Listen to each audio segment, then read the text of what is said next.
হলেন আমার আল্লাহ।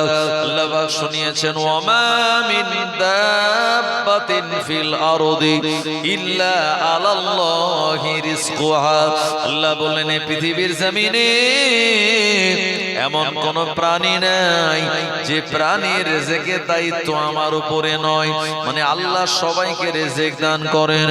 আল্লাহর নবী এবং আবু বকর সিদ্দিক রাদিয়াল্লাহু আনহু এক জায়গায় একজন বাড়ির সামনে চলে গেলেন। এই জায়গায় বাড়ির সামনে গিয়ে দেখতে পেলেন একজন মহিলা তার মস্তকটা দুটো হাঁটুর মধ্যে গুজে দিয়ে বসে আছে। এরকম হয় না, আমরা দুটো হাঁটু উঁচু করে দিই আর মাথাটা ঝুঁকিয়ে ভাবে বসে থাকি, মানে একটু চিন্তাযুক্ত অবস্থায় হলে মানুষের এরকম হয়। তো দুটো হাঁটু উঁচু করে মাথাটা ওই হাঁটুর মধ্যে ঝুঁকিয়ে বসে আছে। তো আবু বকর সিদ্দিক রাদিয়াল্লাহু আনহু গিয়ে বললেন, এ মহিলা শুনছো? মহিলা মুখ তুলেছে, বলল মান আনতা, কে আপনি? আবু বকর সিদ্দিক রাদিয়াল্লাহু আনহু বললেন, আমরা হলাম মুসাফির, এক জায়গা থেকে আরেক জায়গায় যাই। তবে আপনার ডাকার কারণ হলো আমরা বড় ক্ষুধার্ত পথিক, আমাদের কাছে কোনো খাদ্য নাই, অন্তত যদি একটু খাদ্যের ব্যবস্থা করেন তো খুব ভালো হয়। ওই মহিলা বলেছিল, আমি আমার বাড়ির বাইরে কারণে বসে আছি মুসাফির মেহমানদেরকে মেহমানদারি করানোর জন্য, কিন্তু আমার ব্যাড লাক, আমার দুর্ভাগ্য, আমার বাড়িতে এমন কোন দুধওয়ালা বকরি নাই যে বকরি দহন করে আপনাদেরকে দুধ পান করাতে পারবো। ও আমার ভাইজানেরা, প্রিয় নবী বললেন, ও আবু বকর একবার ওই মহিলাকে বলো তার বাড়িতে কোনো বকরি আছে নাকি। ওই মহিলা জবাব দিয়ে বলল, হ্যাঁ একটা বকরি রয়েছে, কিন্তু বকরিটা এত দুর্বল, এত জরাজীর্ণ, এতটা অসুস্থ, এই বকরিটা উঠে দাঁড়াতে পারে না, আর এ কারণেই সে তার দলের সঙ্গে মাঠে ঘাস খেতে যেতে পারেনি। আল্লাহর নবী বললেন, ও বাবা আবু বকর ওই মহিলার কাছ থেকে অনুমতি নাও, মহিলাটা যদি অনুমতি দেয় ওই বকরির স্তন আমরা দহন করতে পারি, ওই বকরির পালান আমরা দহন করতে পারি। এ মহিলা শুনে অবাক হয়ে গেল, কেমন করে তার থেকে দুধ হবে? এ বকরিটা বড় দুর্বল, অসহায়, রুগ্ন। আল্লাহর নবী বললেন, কেবল মাত্র আপনার অনুমতি দেওয়ার অপেক্ষা। ওই মহিলা বড় অবাক হয়ে অনুমতি দিয়ে দিল। আবু বকর সিদ্দিক রাদিয়াল্লাহু আনহু তার গোলামকে বললেন, হে বাবা আমর বিন ফুহাইরা, ওই বকরিটাকে কোলে করে বাইরে আনো। গোয়াল ঘর থেকে কোলে করে বকরিটাকে বাইরে আনা হলো। প্রিয় নবী আমার তানার নুরানি হস্ত মোবারক ওই বকরির পিঠের ওপরে বলিয়ে দেওয়ার সঙ্গে সঙ্গে আমার আল্লাহর অপার কুদরতি ক্ষমতায় ওই বকরিটা সবল হয়ে দাঁড়িয়ে যায়। আর জোরে বলেন সুবহানাল্লাহ। এটা হলো প্রিয় নবীর মুজিজা। ও নবীর উম্মতেরা, আদম শফিউল্লাহ থেকে ঈসা রুহুল্লাহ পর্যন্ত আমার আল্লাহ এই দুনিয়ার জমিনে যত নবী পয়গম্বর আলাইহিমুস সালামদেরকে পাঠিয়েছিলেন, সব থেকে আমার আল্লাহ যে নবীর মুজিজা বেশি দিয়েছেন উনি হলেন আমাদের নবী মুহাম্মাদুর রাসূলুল্লাহ সাল্লাল্লাহু আলাইহি ওয়াসাল্লাম। একবার প্রাণ খুলে বলুন সুবহানাল্লাহ। নবীজি আসমানের দিকে হাত ইশারা করলেন, আসমানের চাঁদ দ্বিখণ্ডিত হয়ে গেল। নবীজি লবণাক্ত কুয়ায় তানার লালা মোবারক ফেলে দেওয়ার সঙ্গে সঙ্গে লবণাক্ত কুয়াটা মিষ্টি পানিতে পরিণত হয়ে গেল। আল্লাহর নবীর লালা মোবারক আবু বকর সিদ্দিকের সাপ কামড়ানোর জায়গায় লাগিয়ে দেওয়ার সঙ্গে সঙ্গে আমার আল্লাহ তানার সাপের বিষটা পানি করে দিয়েছিলেন। এটাও ছিল নবীজির মুজিজা। হযরত আলী চোখ উঠেছিল খায়বারের ময়দানে, প্রিয় নবীর লালা মোবারক লাগিয়ে দেওয়ার সঙ্গে সঙ্গে আলী রাদিয়াল্লাহু আনহু চোখটা ভালো হয়ে গিয়েছিল। আর হযরত আব্দুল্লাহ বিন আতিক রাদিয়াল্লাহু আনহুর পায়ের হাড় ভেঙে গিয়েছিল। নবীজি হাত বুলিয়ে দেওয়ার সঙ্গে সঙ্গে আমার আল্লাহর অপার কুদরতি ক্ষমতায়, নবীজির মুজিজায় তানার পায়ের হাড়টা জোড়া লেগে গিয়েছিল। আবু জেহেল হাতের ভিতরে কাঁকর এনে বলেছিল, এ মুহাম্মদ, আমার হাতের মধ্যে কি আছে যদি বলতে পারো, তোমায় নবী বলে মেনে নেব। নবীজি বললেন, আমায় বলা লাগবে না, কাঁকর বলবে আমি কি। আবু জেহেলের হাতের ভিতরে ধরা এ কাঁকর গুলি সেদিন সাক্ষ্য দিয়ে বলেছিল, আশহাদু আল্লা ইলাহা ইল্লাল্লাহু ওয়া আশহাদু আন্না মুহাম্মাদান আবদুহু ওয়া রাসূলুহু। এগুলি সব নবীজির মুজিজা। আল্লাহর নবী বকরির পিঠে হাত বোলালেন, আর বকরিটা উঠে সবল হয়ে দাঁড়িয়ে গেল। শুধু সবল নয়, বরঞ্চ ওই বকরির পালানে দুধ এসে গেল। আল্লাহর নবী বললেন, আবু বকর, ও মহিলার কাছ থেকে তুমি একটা বড় পাত্র চেয়ে নাও। একটা বড় পাত্র চেয়ে নেওয়া হলো, দুধ দহন করা শুরু করা হলো। এতটা দুধ হলো আমার ভাইয়ানেরা, আল্লাহর নবী মিল্ক খেলেন। এই বকরির দুধটা আবু বকর সিদ্দিক তিনি পান করলেন, আমর বিন ফুয়াইরা পান করলো, আব্দুল্লাহ বিন আরি কতলাইসি তাকেও পান করতে দেয়া হলো। এরপরে দুধের পাত্রে তখনও মিল্ক অবশিষ্ট রয়েছে। আল্লাহর নবী বললেন, আবু বকর, ওই মহিলাকে দিয়ে দাও এবং বলো সে এবং তার স্বামী যেন দুইজন ইতমিনানের সঙ্গে দুধটা পান করে নেয়। একবার মহব্বত করে বলুন সুবহানাল্লাহ। এটা হলো নবীজির মুজিজা। আমার ভাইজানেরা, জওয়ানেরা, যুবকেরা, প্রিয় নবী দিন ও দুনিয়ার বাদশা মুহাম্মদুর রাসূলুল্লাহ সাল্লাল্লাহু আলাইহি ওয়াসাল্লাম, ওখান থেকে তিনি আবার রওনা হচ্ছেন মদিনাতুল মুনাওয়ারায় যাওয়ার জন্য। আমার ভাইজানেরা, ও নবীর উম্মতেরা, প্রিয় নবী আমার উম্মে মাবাদের বাড়ি থেকে অনেকটা দূরে চলে গেল, সন্ধ্যা হয়ে গেল। ও আমার ভাইজানেরা, প্রিয় নবী যখন অনেক দূরে, এ সময় ওই মহিলার স্বামী বাড়ি আসলো। মহিলা এক পেয়ালা দুধ দিল, ওই স্বামী অবাক হয়ে গেল, এ আমার বিবি, যে কটা বকরি ছিল সব তো আমি ময়দানে চড়াতে নিয়ে গিয়েছিলাম, এই দুধ তুমি কোন জায়গা থেকে পেলে? ওই মহিলা এমন করে সব ঘটনা যখন খুলে বলল, এ সময় ওই মহিলার স্বামী জিজ্ঞাসা করে বলল, এ আমার বিবি, একবার বলো ওই মানুষটা দেখতে কেমন? এ সময় উম্মে মাবাদ বলেছিল, এ মানুষটার চেহারা পূর্ণিমার চাঁদের মতো উজ্জ্বল। এ ব্যক্তিটার চেহারা একেবারে সুন্দর সোনালী গোল্ডেন কালারের, এবং তানার ভুরু দুটি জোড়া, তানার মাথাতে বাবরি চুল। এ মানুষটার এত সুন্দর চেহারা এর আগে আমি কোনোদিন দেখি না। এটা শোনার পর ওই মহিলার স্বামী জবাব দিয়ে বলল, আমাদের বাড়িতে যে এসেছিল এ লোকটা আর অন্য কেউ নয়, যাকে ধরার জন্য আবু জাহেল 100 লাল উটের পুরস্কার ঘোষণা করে দিয়েছে। ও আমার ভাইজানেরা, ও মহিলার স্বামী চিনতে পেরে গেল ইনি আর অন্য কেউ নয়, আখিরি জামানার নবী, নূর নবী মুহাম্মদ ইবনে আব্দুল্লাহ।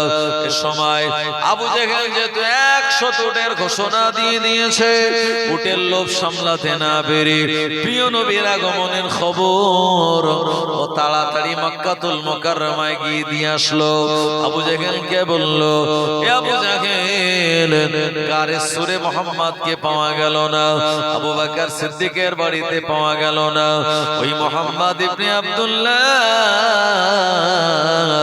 দুপুর বেলা আমার বাড়িতে গিয়েছিল এবং রুগ্ন দুর্বল বকরি মোটা তাজা হলো, তার দুধ দহন করে নিজে খেয়েছে এবং আমাদেরকেও দিয়েছে। আবু জাহেল তাড়াতাড়ি দারুন নাদওয়াতে মিটিং ডাকলো।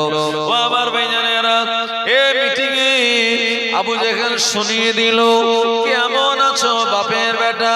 মুহাম্মদ ইবনে আব্দুল্লাহ এই দিকে রাস্তার দিকে গেল, তাকে যে ধরে দিতে পারবে মক্কার জমিনের সব থেকে সুন্দরী নারীর সঙ্গে বিবাহ দেয়া হবে এবং 100 লাল উট তাকে পুরস্কার দেওয়া হবে। দারুন নাদওয়াতে মিটিং ডাকলো। সেই মিটিং এ কেউ রাজি হয় না, কে নবীকে ধরতে যাবে? এ সময় একজন লোক হাত তুলে বলল, হ্যাঁ আমি পারবো। লোকটার নাম কি? লোকটার নাম বুখারী শরীফে বর্ণিত হয়েছে, লোকটার নাম হলো সুরাকা বিন মালিক বিন মুদলিজি। এই লোকটা বলছে, আমার দ্বারা সম্ভব, মুহাম্মদ ইবনে আব্দুল্লাহকে আমি ধরে আনবো। আমার ভাই জানেরা, ও নবীর উম্মত উম্মাতানিনা, আবু জাহেল এর সময় সুরাকার পিঠের উপরে তাকে আপনার চাপড় দিয়ে বলল, এ সুরাকা, তুই হলি বাপের বেটা, তোর দ্বারাই সম্ভব ওই মুহাম্মদ ইবনে আব্দুল্লাহকে ধরে আনা। ও আমার ভাইজানেরা, আবু জেহেল বলল, দেরি নয়, তাড়াতাড়ি বেরিয়ে পড়। সুরাকা চলে গেল আস্তা বলে, ওখান থেকে খোলা একটা তরবারি নিল আর ঘোড়ার উপরে সওয়ার হয়ে আমাদের প্রিয় নবীকে ধরার জন্য বেরিয়ে পড়ল। যে রাস্তাটা ওই মহিলার স্বামী বলে দিয়েছিল, ওই রাস্তাটা লোকেশন ধরে ওই দিকে এগোতে লাগলো। ও আমার ভাইজানেরা, এ সময় সুরাকার কাছে দুটি তীর ছিল। একটা তীরে লেখা আছে লা, আর এক তীরে লেখা আছে নাম। লা মানে না, নাম মানে হ্যাঁ। তার মানে এই মুহাম্মদ ইবনে আব্দুল্লাহকে যে ধরতে যাচ্ছি, এটা আমার দ্বারা কি সম্ভব হবে?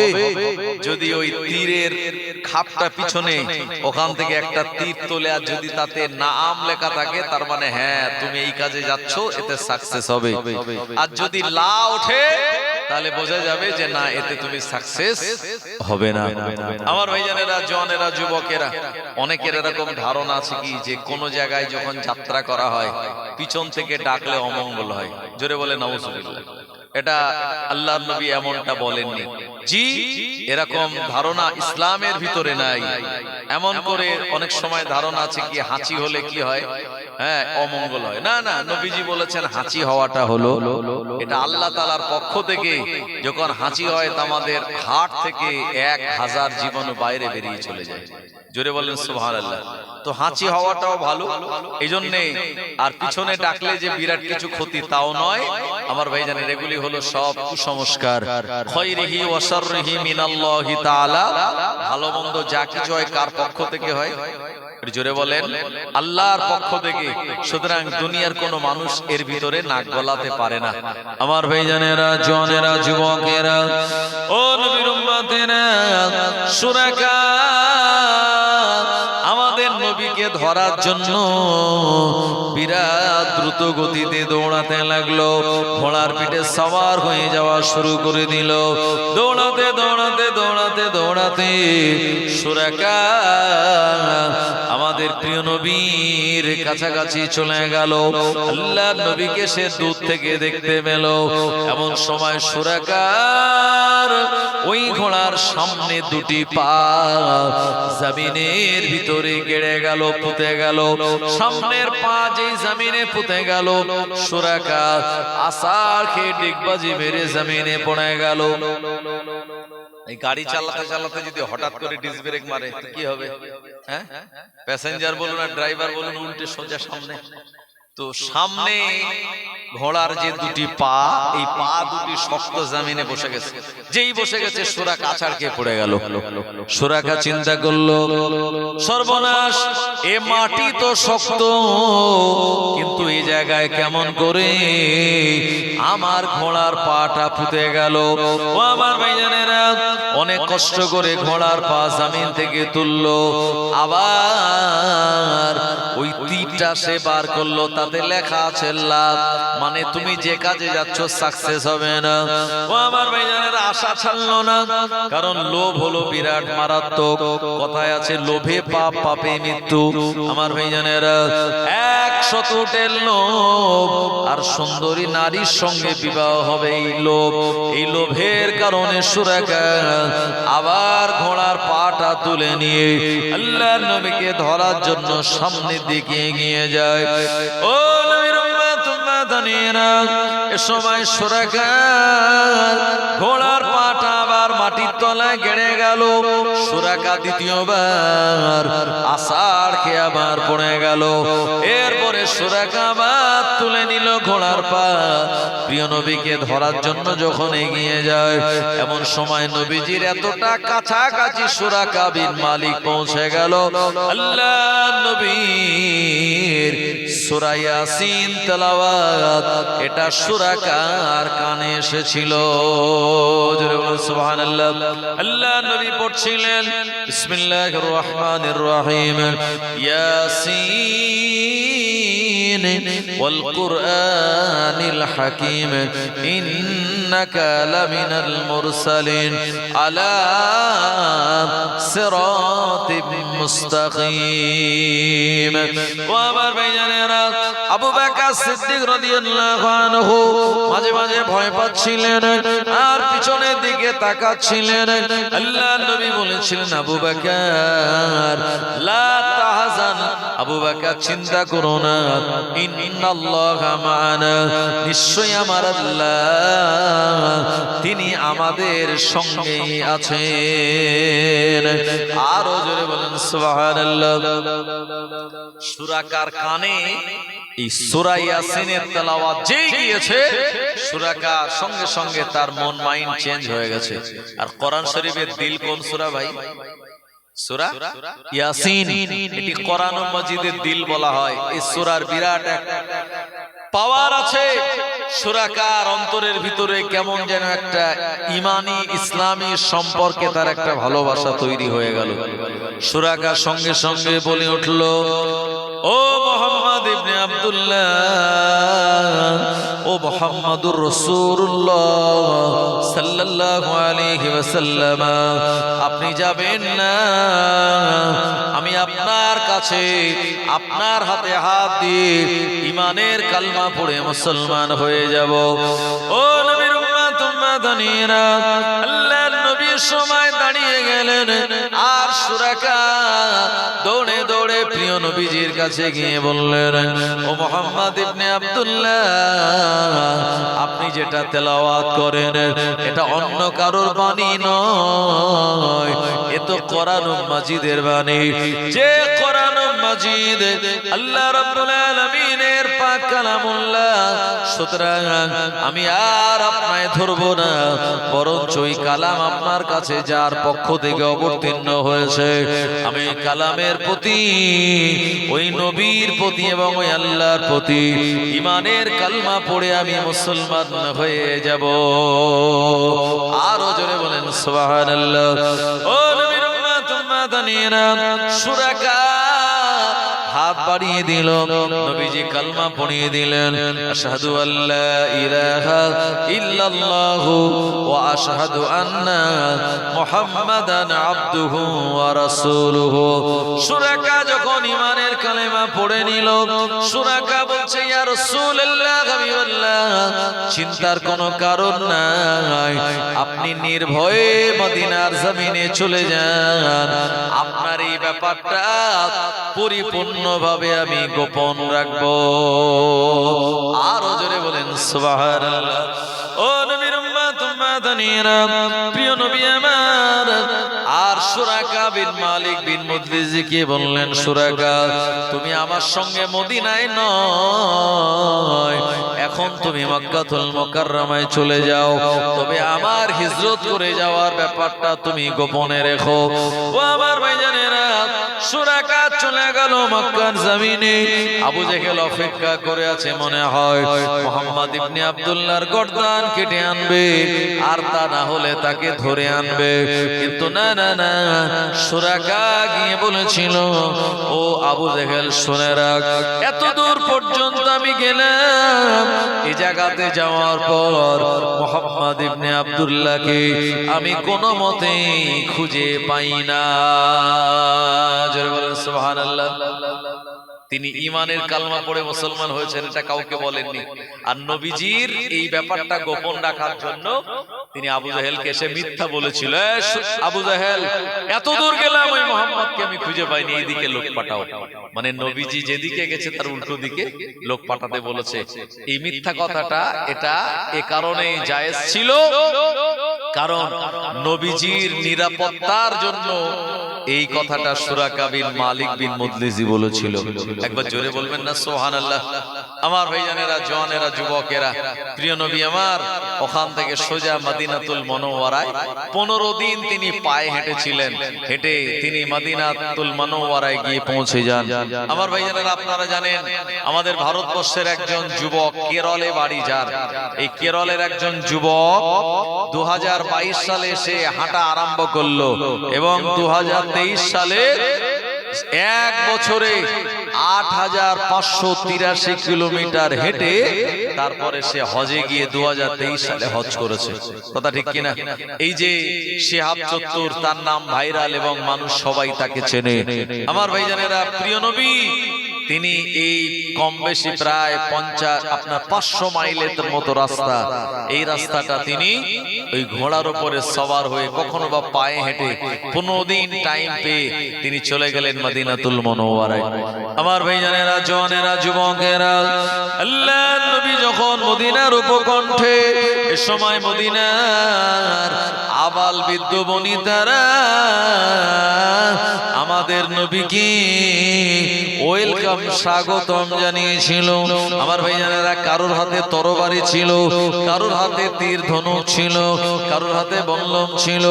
ও আমার ভাইজানেরা, যেমন রাষ্ট্রপতি বা প্রধানমন্ত্রী আসলে সেনাবাহিনীরা তাদের বন্দুকগুলি, অস্ত্র শস্ত্রগুলি উঁচু করে, আর ওই প্রধানমন্ত্রী বা অন্য কোন রাষ্ট্রপতি, মুখ্যমন্ত্রী তাদেরকে স্যালুট জানায়।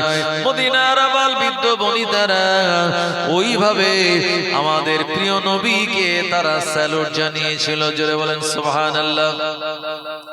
নবীজি যখন মদিনায় যায়, বাচ্চারা তখন ওয়েলকাম জানায়। জোরে হবে না সুবহানাল্লাহ। নবীজি যখন মদিনায় যায়, বাচ্চারা তখন ওয়েলকাম জানায়। তলা আল বাদরু আলাইনা কয়, মিন সানিয়াতিল বিদা জানায়। নবীজি যখন মদিনায় যায়, বাচ্চারা তখন ওয়েলকাম জানায়। তলা আল বাদরু আলাইনা কয়, মিন সানিয়াতিল বিদা জানায়। লা ইলাহা ইল্লাল্লাহ, লা ইলাহা ইল্লাল্লাহ, লা ইলাহা ইল্লাল্লাহ। জন্ম আমার নবীর যুগে হলে কেমন হতো, জন্ম আমার নবীর যুগে হলে কেমন হতো।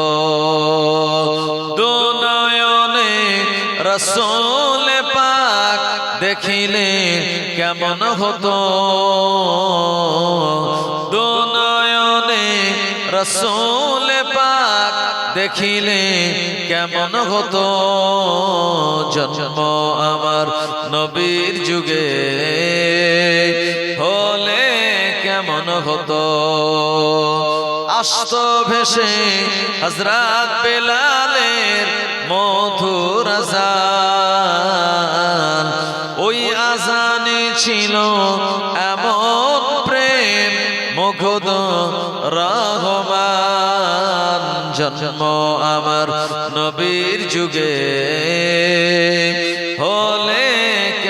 হতো আল্লাহুম্মা সাল্লি আলা সাইয়্যিদিনা মাওলানা মুহাম্মদ ওয়া আলা আলি সাইয়্যিদিনা।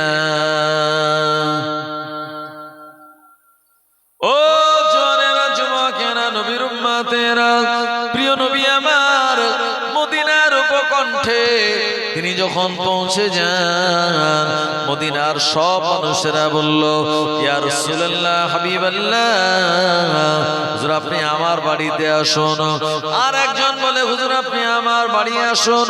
আল্লাহর নবী চিন্তা করে, আমি যার বাড়ি যাব মনটা তার খুশি হয়ে যাবে, যার বাড়ি যাব না মনটা তার খারাপ হয়ে যাবে।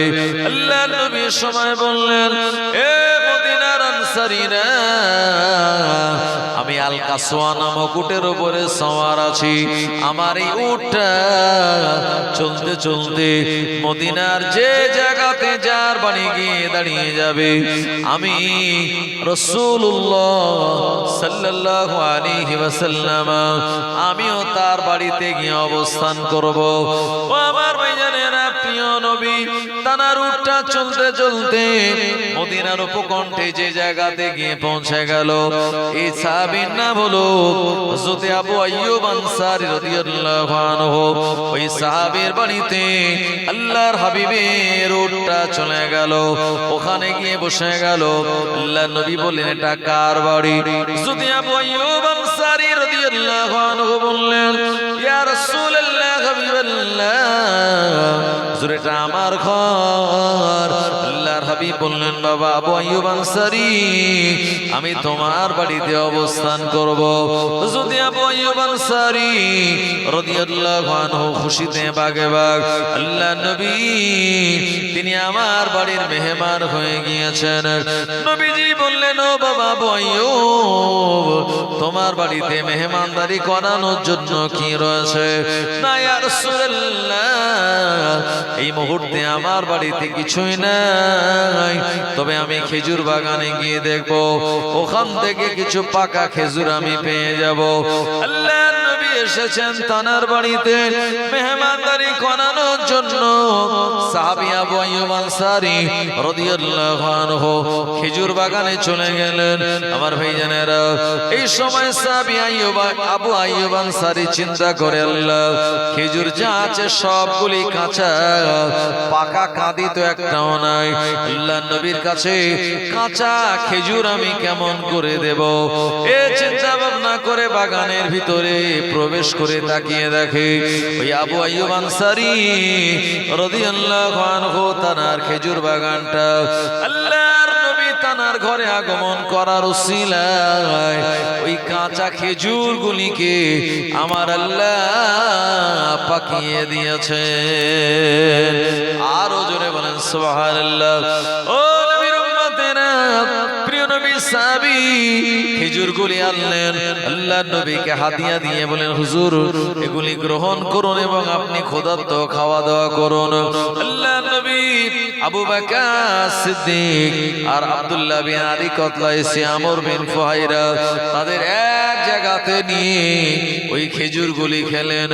আমার ভাইজানেরা, প্রিয় নবী আমার আবু আইয়ুব আনসারী রাদিয়াল্লাহু আনহুর বাড়িতে অবস্থান যখন করেন, এ সময় নবীজির মনে মনে চিন্তা হয়, আমি মদিনা জমিনে একটা মসজিদ বানাবো। আমি নবী কারোর বাড়ি নয়, মসজিদের ভিতরে এবং মসজিদের পাশে কামরা বানানো হবে। এই জায়গাতে আমি মুহাম্মদুর রাসূলুল্লাহ থাকবো। আল্লাহর নবী বললেন, আমার সাহাবীরা, একটা জায়গা তোমরা তালাশ করো যেখানে মদিনার মসজিদ বানানো যায়। আল্লাহর নবী সাহাবীরা খুঁজে খুঁজে একটা জায়গার সন্ধান পেলেন। তবে এই জায়গাটা হলো দুজন এতিম বালকের জায়গা। একজনের নাম হলো হযরত সাল আর একজনের নাম হলো সুহাইল। তাদেরকে বলা হলো, আল্লাহর নবী সাহাবীরা বললেন, এ বাবা সাল আর সুহাইল, তোমাদের এই জায়গা জায়গাটা নবীজির বড় পছন্দ হয়েছে, আল্লাহর নবী মদিনার মসজিদ বানাবেন, এই জায়গাটা তোমাদের কাছ থেকে দাম দিয়ে কিনে নেবে। ও আমার ভাইয়ানেরা, এতিম বালক দুটি বলল, না না না, যেখানে মসজিদ হবে এই জায়গাটাকে আমরা বিক্রি করব না, বরং ওই জায়গাটাকে এমনি এমনি আল্লাহর রাস্তায় আমরা দান করে দেব। আরো জোরে বলেন সুবহানাল্লাহ। ও জোরেরা যুবকেরা, নবীর উম্মতেরা, প্রিয় নবী বললেন, মান বানা লিল্লাহি মসজিদান বানাল্লাহু বাইতান ফিল জান্নাহ, আও কামা ক্বালা নবী সাল্লাল্লাহু আলাইহি ওয়াসাল্লাম। নবীজি বললেন, যারা মসজিদ নির্মাণের জন্য টাকা পয়সা গুলি ব্যয় করে, সাহায্য সহযোগিতা করে, আমার আল্লাহ ওই দাতা বান্দাদের জন্য দয়ার জান্নাতে একটা ঘর বানিয়ে রাখে। আরো জোরে বলেন সুবহানাল্লাহ। এইজন্য মসজিদে দান করা এটি একটি বিরাট বড় ভালো কাজ। তবে অনেকে জুমার দিনে দান করে কালো ছাড়া টাকা, যেটা ফকির নেয়নি, 1 টাকা খুচরো যেটা নেয় না ফকির, সেই টাকাটা মসজিদের কোটোয় ফেলে আসে। আছে না নাই? তবে আপনাদের এলাকার এরকম মুসল্লি নাই। অন্য অন্য জায়গায় কেউ কেউ বলে, হুজুর একটুখানি মাইকে বলবেন, যে টাকা চলে না, হ্যাঁ, আর যে 1 টাকা ছোট কয়েন ফকির নেয় না, সেই সব টাকাগুলো পকেট ফাঁকা করার জন্য মসজিদে দিয়ে চলে যায়। এখন ভাবেন তো ভাই, যে আল্লাহ রেজেকের মালিক, সেই আল্লাহর ঘরে টাকা দিচ্ছে ছেঁড়া ফাটা যেটা চলে না সেটা, মানে ধোঁকাবাজি কার সঙ্গে হচ্ছে? আল্লাহর সঙ্গে। তো আল্লাহ আমাদের রেজেক বরকত দেবেন ভাই। এজন্য মসজিদে আমরা যে টাকাটা দেব, এটা যেমন একদিকে 100% হালাল হবে, অপর দিকে টাকাটা যেন পরিমাণে একটু বেশিও হয়, তাহলে আপনি দেখবেন আল্লাহ আপনার রুজিতে অভাব রাখবেন না। আমার ভাইজানেরা, জওয়ানেরা, যুবকেরা, এই জন্য অনেকে আছে মসজিদে ইমাম সাহেবের চাঁদা কেন্দ্রিক কালেকশন করা হয়, কমিটি কালেকশন করে, তুমি ভাই 50 টাকা দেবে, তুমি 100 টাকা দেবে, এরকম আছে না নাই? হ্যাঁ, কিন্তু দেখা যায় অনেক মানুষ আছে তারা গোস্ত কিনে খায়, কিন্তু মসজিদে 50 টাকা ইমামের মাইনে সে 6 মাস 7 মাস বাকি পড়ে গেছে। কমিটির মসজিদ চালাতে অসুবিধা হচ্ছে, কিভাবে ইমামের বেতন দেবে তাই নিয়ে তাদের চিন্তা ভাবনা। আমার ভাইজানের, এই জন্য আল্লাহর ঘরে আপনি যত বেশি দান করবেন, আল্লাহ আপনার রিজিক তত বেশি প্রশস্ত করে দেবেন। একটু জোরে বলবেন না সুবহানাল্লাহ। আমার ভাইজানেরা, জওয়ানেরা, যুবকেরা, আল্লাহ নবী বললেন, ও মদিনার এতিম বালক সালার সোয়াইল, এই জায়গাটা যদি আমি তোমাদের কাছ থেকে এমনি এমনি নিয়ে নেই, এক সময় মদিনার অনেক মুনাফিক রয়েছে, মদিনাতে অনেক ইহুদি রয়েছে, এরা নিজেদের ভিতরে বলা বলি করবে, মুহাম্মদ ইবনে আব্দুল্লাহ আর মদিনা জমিনে এসে এতিম বালকে জায়গাটা নিয়ে নিয়েছে। ও জওয়ানেরা, যুবকেরা, নবীজি বললেন, এই জায়গার বিনিময়ে টাকা আমি তোমাদের দেব, কিন্তু যদি তোমাদের মনে হয় এই টাকাটা পরবর্তীতে আল্লাহর রাস্তায় তোমরা দান করে দিতে পারো। প্রিয় নবী বললেন, আর সাল সোয়াই জায়গাটা দান করে দিল, বিক্রি করে দিল। আল্লাহ নবী সাহাবীদের বললেন, এ আমার সাহাবীরা, এই জায়গাতে যত খেজুর বাগান রয়েছে এগুলি সব পরিষ্কার করে দাও, আর এখানে জায়গাটাকে সমান করে 100 হাত লম্বা 100 হাত চওড়া এখানে মদিনার মসজিদ নির্মাণ করা হবে। আল্লাহ নবী সাহাবীরা ওই খেজুর গাছগুলি যখন কাটতেছিলেন এবং মসজিদ নির্মাণের জন্য তানারা খাটাখাটনি করতেছিলেন, আল্লাহ নবী এ সময় তানাদের জন্য দোয়া করে বলেছিলেন, আল্লাহুম্মা লা আইশা ইল্লা আইশাল আখিরা ফাগফিরি লিল মুহাজিরিন ওয়াল আনসার। ও রব্বুল আলামিন, আল্লাহ আপনি মুহাজির ও আনসারীর আল্লাহ জীবনের গুনাহগুলিকে আপনি maaf করে দিন। জোরে বলুন সুবহানাল্লাহ। ফুরফুরা শরীফের ভাইজান হুজুর কেবলা তিনি চলে এসেছেন, তানার সম্মানার্থে আমরা সবাই একটুখানি তাকবীরের আওয়াজ দেই। নারে তাকবীর, নারে তাকবীর। औलादे मुजाद्दिदुज़्ज़मान, औलादे मुजाद्दिदुज़्ज़मान, সম্মানীয় ছোট ভাইজান হুজুর কেবলা, সম্মানীয় পীরজাদা ছোট ভাইজান হুজুর কেবলা, সিলসিলায়ে হক মুজাদ্দিদুज़্ज़মান, মুজাদ্দিদুজ্জামানের হক সিলসিলা আয়রা গ্রামে গ্রামবাসীর সহযোগিতায় যুবকবৃন্দের পরিচালনায় ইসালে সওয়াব হিজবুল্লাহ আহলে সুন্নাত ওয়াল জামাত নারে তাকবীর। ভাইজান হুজুরের আগমন, আপনারা বলেন শুভেচ্ছার স্বাগতম। ভাইজান ছোট ভাইজান হুজুরের আগমন, ছোট ভাইজান হুজুরের আগমন, নারে তাকবীর। মাশাআল্লাহ। জনাব পীরজাদা আলহাজ মাওলানা সানাউল্লাহ সিদ্দিকী আল কুরাইশি ছোট ভাইজান তিনি চলে এসেছেন। তারা নির্ধারিত সময় মতো তিনি চলে আসবেন এই মেম্বারে। তবে আমি আরেকবার আপনাদের স্মরণ করানোর জন্য বলি, এখনো যারা রাস্তাঘাটে দোকান বাজারে ঘোরাফেরা করছেন এই মজলিসে আপনারা চলে আসুন। মুহাব্বতে দরুদ শরীফ আল্লাহুম্মা সাল্লি আলা সাইয়্যিদিনা মাওলানা মুহাম্মদ ওয়া আলা আলিহি।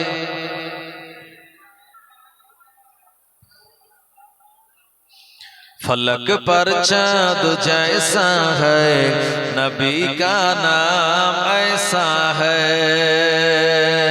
फलक पर चाँद जैसा है नबी का नाम ऐसा है, दिलों से गम मिटाता है मोहम्मद नाम ऐसा है, दिलों से गम मिटाता है मोहम्मद नाम ऐसा है, ये दिल जब गम का मारा हो मोहम्मद याद आता है,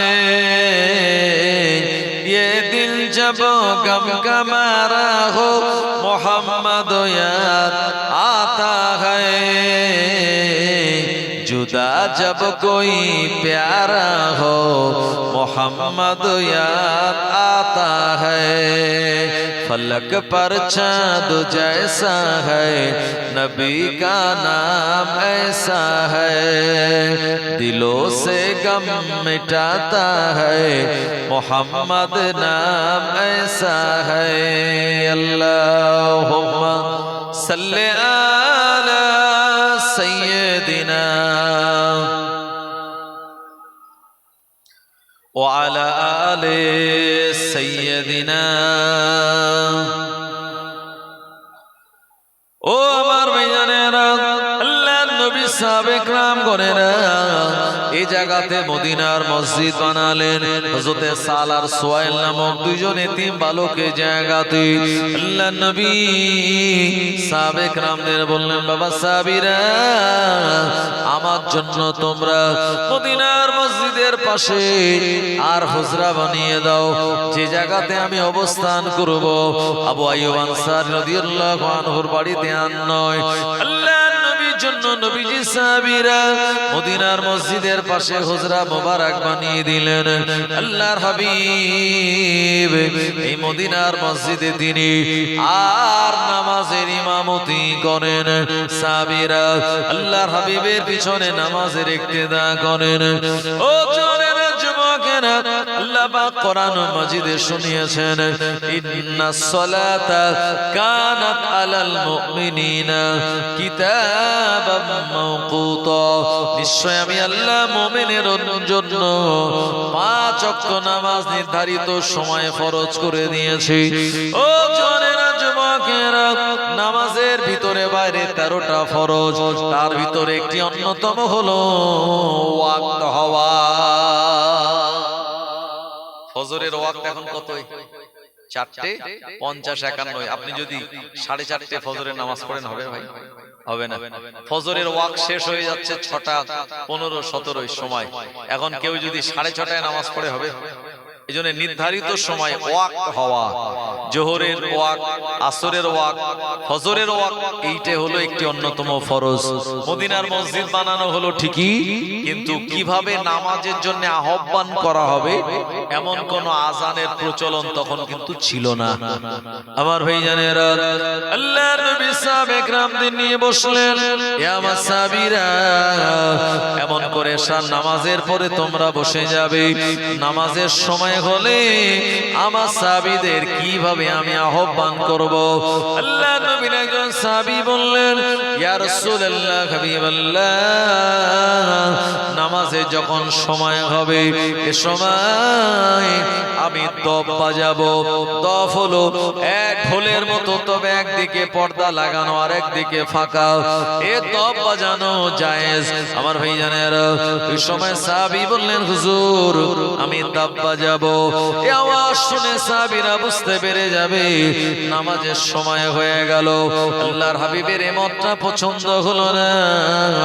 আরেকজন সাহাবী বললেন, ইয়া রাসূলুল্লাহ, হাবিবাল্লাহ, নামাজের সময় হয়ে গেলে আসসালাত আসসালাত এই কথাটা মদিনার অলিতে গলিতে বেড়াবো বলে বলে, তাতে মানুষ বুঝতে পেরে যাবে নামাজের সময় হয়ে গেল।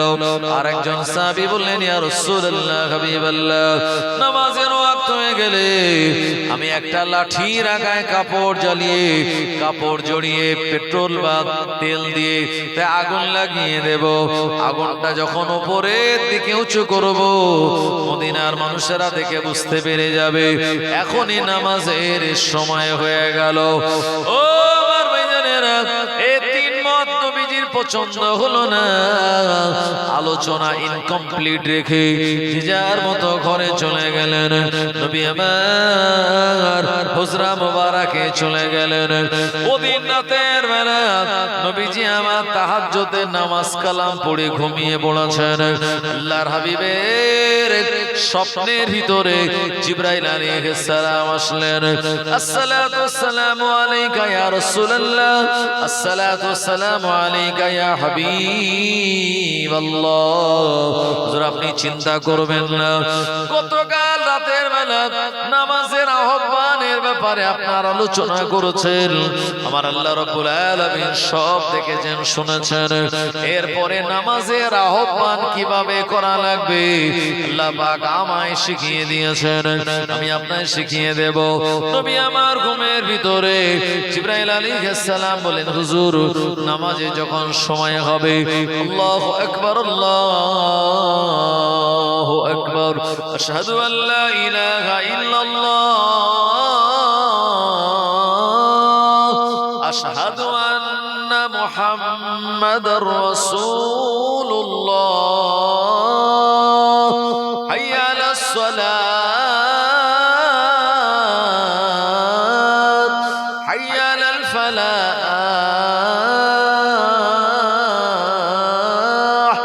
এই কথাগুলি দুইবার করে বলবে, এটাই হবে নামাজের জন্য আহ্বান। আল্লাহর নবীর ঘুমখানা ভেঙে গেল।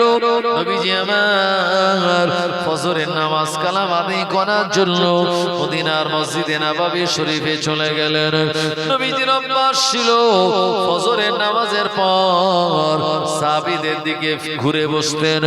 নবীজি বলতেন, আমার সাহাবীরা তোমরা বলো আজকে রাতের বেলা কে কি স্বপ্ন দেখেছো। নবীজি সাহাবীরা যে যার স্বপ্ন দেখতেন বলতেন। আল্লাহ নবী ওই দিন বললেন, হে আমার সাহাবীরা, গত রাতের বেলা নামাজের আহ্বানের ব্যাপারে আমি আলোচনা করতেছিলাম। গত রাতের বেলা আল্লাহ পাকের ফেরেশতা জিবরাইল আলাইহিস সালাম আমায় আযানের আহ্বানগুলি শুনিয়ে দিয়ে গেল। ও আমার ভাইজানেরা, জওয়ানেরা, যুবকেরা, এ সময় নবীজি যখন স্বপ্নের কথাটা ব্যক্ত করলেন, ওমরে ফারুক রাদিয়াল্লাহু আনহু, হযরতে যায়েদ বিন হারেসা রাদিয়াল্লাহু আনহু, অন্যান্য সাহাবীরা বলেন, হুজুর যে স্বপ্ন আপনি দেখেছেন ওই একই স্বপ্ন আমরা রাতের বেলা দেখেছি। আরো জোরে বলেন সুবহানাল্লাহ। আল্লাহর নবী বলেন, আমার সাহাবীরা এ নামাজের জন্য মানুষকে যে আহ্বান করবে, এই নামাজের জন্য মানুষকে যে ডাকবে, আমার আল্লাহ পাক তাকে বড় পছন্দ করে। কিয়ামতের ময়দানে এ মুয়াজ্জিনের গর্দানকে আমার আল্লাহ অনেক লম্বা করে দেবেন এবং মুয়াজ্জিনের চেহারাটা উজ্জ্বল হবে। কিয়ামতের দিন কিয়ামতবাসীরা দেখে চিনতে পেরে যাবে এনারা আর অন্য কেউ নয়, এনারা ছিলেন দুনিয়ার জমিনের মুয়াজ্জিন। এই ফজিলাতের কথা শুনে আবু বকর, ওমর, উসমান, আলী রিদওয়ানুল্লাহি তাআলা আলাইহিম আজমাইন গণেরা বললেন মনে মনে, যদি আমি মদিনার মসজিদের মুয়াজ্জিন হতে পারি জীবন আমার ধন্য হয়ে যাবে। ও আমার ভাইজানেরা, আল্লাহর নবী বললেন না না না, আগামীকাল আমি একজনকে মুয়াজ্জিনের দায়িত্ব দেব। পরের দিন সকাল হয়ে গেল, নবীজি বললেন আমার বেলাল কোন জায়গায়?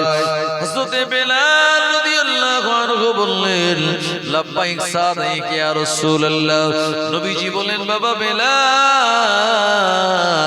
আমি আজ থেকে মদিনার মসজিদের মুয়াজ্জিন তোমায় নিযুক্ত করলাম। আরো জোরে বলেন সুবহানাল্লাহ। হযরতে বেলাল হুজুর তিনি হাবশী দেশের মানুষ, মাথার চুলটা তানার কোঁকড়ানো, জবানটা তানা তোতলা, আর গায়ের রংটা কালো। অন্যান্য সাহাবে কেরামদের ভিতরে কিলকাল শুরু হয়ে গেল, নিঃশব্দে গুঞ্জন শুরু হয়ে গেল। আল্লাহর নবী তিনি কিভাবে বেলালের মতো মানুষকে মুয়াজ্জিন বানালেন। ও আমার ভাইজানেরা, জওয়ানেরা, যুবকেরা, এ সময় অনেক সাহাবী বলছিলেন বেলাল কালো, বেলাল বেটে, বেলাল হাবশী দেশের মানুষ, বেলাল কালো, বেলালের গায়ের আর রংটা অপছন্দনীয়। সেই সঙ্গে সঙ্গে বেলালের জবানের ভিতরে জড়তা, বেলাল মুয়াজ্জিন না অন্য কেউ হলে ভালো হতো। আমার ভাইজানেরা, প্রিয় নবী বলেছিলেন এ আমার সাহাবীরা, তোমাদের মনের ব্যাপারটা আমি জেনেছি, তবে শুনে রাখো তোমাদেরকে বাদ দিয়ে আমি বেলালকে মুয়াজ্জিন করেছি। তার কারণ হলো আমি মুহাম্মদুর রাসূলুল্লাহ সাল্লাল্লাহু আলাইহি ওয়াসাল্লাম আল্লাহ পাকের দাওয়াতে যেদিন আমি মেরাজ শরীফে গিয়েছিলাম, ওই মেরাজে যাওয়ার পর আমার আল্লাহ পাকের সঙ্গে দিদার করার জন্য আল্লাহ তাআলার আরশে আজিমে আমি উঠলাম। আল্লাহ তাআলার আরশে আজিমে আমি অন্য কারোর আওয়াজ নয়, আমার বেলালের পায়ের আওয়াজটা আমি শুনেছিলাম। আমি অবাক হয়ে গিয়েছিলাম, এটা তো আল্লাহ পাকের আরশে আজিম। বেলাল আমার মক্কার জমিনে এমন আওয়াজ কেমন করে আমার কানে আসলো? আমার ভাইজানেরা, নবীজি তার মানে বুঝলেন বেলাল রাদিয়াল্লাহু আনহু আল্লাহ পাক টানা এত ভালোবাসেন, মহব্বত করেন, নিঃসন্দেহে তিনি জান্নাতি। এবং সেই সঙ্গে সঙ্গে আমার নবী মেরাজ থেকে ফিরে এসে হযরতে বেলাল হুজুরকে জিজ্ঞাসা করলেন, ও বাবা বেলাল, কি আমল তুমি করো, কি আমাল তুমি করো? তোমার এমন আমালের কারণে আমি তোমার পায়ের আওয়াজ আল্লাহর আরশে আজিমে আমি শুনেছি। হযরতে বেলাল রাদিয়াল্লাহু আনহু বলেছিলেন, ইয়া রাসূলুল্লাহ, হাবিবাল্লাহ, তেমন কিছু আমাল নয়, আমি আমার জানের থেকে, জীবনের থেকে আপনায় বড় মহব্বত করি, ভালোবাসি। আর আমার দ্বিতীয় আমাল হলো আমি যখন ওযু বানাই, ওযু বানানোর পর 2 রাকাত তাহিয়াতুল ওযু আমি নামাজ আদায় করে নেই। আল্লাহর নবী বললেন, ও বাবা বেলাল, তোমার ইবাদত দুটি আল্লাহ তাআলার কাছে এত পছন্দনীয় হয়েছে, তোমার কদমের আওয়াজ, পায়ের আওয়াজ আমায় আরশে আজিমে শোনানো হয়েছে। আরো জোরে বলেন সুবহানাল্লাহ। আমার ভাইজানেরা, সাহাবীরা মাঝে মাঝে নবীজির কোন কোন ব্যাপারে তারা একটু আলোচনা করেছেন। আপনি যদি তারিখ পড়েন তাহলে দেখতে পাবেন যে আপনার মক্কা বিজয়ের পরে নবীজি যখন মদিনাতুল মুনাওয়ারায় ফিরে আসবেন, ঠিক ঠিক মক্কা বিজয়ের পর আর মদিনাতে ফেরার আগে মাঝখানে একটা যুদ্ধ হয়েছিল। এই যুদ্ধের নাম হলো হুনাইনের যুদ্ধ। আমার ভাইজানেরা, এই হুনাইন নামক প্রান্তরে নবীজি তিনি সাহাবে কেরামদেরকে নিয়ে গিয়েছিলেন বটে, কিন্তু সেখানে বিরাট রক্তক্ষয়ী কোনো সংঘর্ষ হয়নি। নবীজি সাহাবে কেরামদের দেখে বা আল্লাহর হাবিবের এই জজবা দেখে তারা পালিয়ে গিয়েছিল। এ সময় যে গানিমাতগুলি নবীজির হাতে এসেছিল, নবীজি গানিমাতগুলি বেশি বেশি মক্কার সাহাবে কেরামদের দিয়ে দিয়েছিলেন, আর মদিনার সাহাবায়ে কেরামদেরকে নবীজি একটু কম দিয়েছিলেন। মদিনার যারা আনসারী তানারা বলা বলি শুরু করলেন, আরে দেখো মনে হয় আমরা মদিনার মানুষ, সেজন্য আমাদেরকে কম দিল, আর মক্কার যারা বাসিন্দা তাদেরকে বেশি বেশি দিল। মক্কার প্রতি মানুষের, মক্কার প্রতি রাসূলের একটা বিরাট টান আছে। নবীজির এই গানিমাত বণ্টনের ব্যাপারে সাহাবে কেরামদের ভিতরে একটা কিলকাল, একটা গুঞ্জন শুরু হলো। এমন সময় হযরত সাদ বিন উবাদা, বুখারী শরীফের মুসান্নিফ আবু আব্দুল্লাহ মুহাম্মদ বিন ইসমাইল বিন ইব্রাহিম বিন বারদিস বাল জুফি সুন্দর করে তিনি এই হাদিসটি এনেছেন। এমন সময় সাদ বিন উবাদা রাদিয়াল্লাহু আনহু এসে তিনি বললেন, নবীজি বলেন, ও বাবা সাদ বিন উবাদা, তুমি কোন দলে আছো? সাদ বিন উবাদা বলেন, হুজুর আমি আমার ওই গোষ্ঠীর দলেই আছি, মানে আনসারীদের দিকেই আছি। আল্লাহর হাবিব বললেন, তাদেরকে একটা প্রাচীর বেষ্টিত জায়গায় হাজির করো। তাদেরকে হাজিরাতুন মানে প্রাচীর বেষ্টিত একটি জায়গা, সেখানে হাজির করা হলো। নবীজি অনেক কথা সেখানে বলেছিলেন সাহাবে কেরামদের, সেখানে শুধুমাত্র আনসারী সাহাবারাই ছিলেন।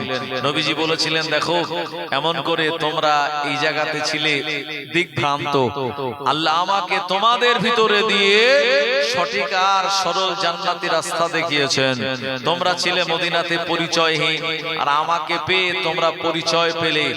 আর মদিনার সাহাবীরাও বলেছিলেন, হুজুর মক্কার মানুষেরা আপনাকে রিফিউজ করেছিল, ইগনোর করেছিল, আমরা আপনাকে শেল্টার দিয়েছি। আমার ভাইজানেরা, এরপরে নবীজি কিছু বললেন, সাহাবীরাও কিছু বললেন। নবীজি পরিশেষে বললেন, হে আনসারীরা শুনে রাখো, তোমরা হলে আমার গায়ের গেঞ্জির মতো, আর মক্কার সাহাবীরা হলো আমার গায়ের পাঞ্জাবির মতো।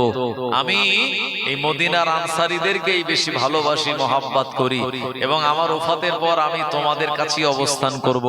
নবীজি যখন এই কথাটি বললেন, আর একটা খুব গুরুত্বপূর্ণ কথা নবীজি বলেছিলেন। আল্লাহ নবী বললেন, হে মদিনার আনসারীরা,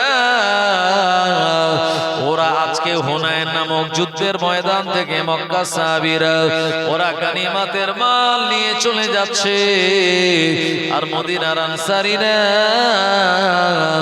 আজকে তোমরা তোমাদের নবী মুহাম্মদুর রাসূলুল্লাহ সাল্লাল্লাহু আলাইহি ওয়াসাল্লামকে নিয়ে চলে যাবে।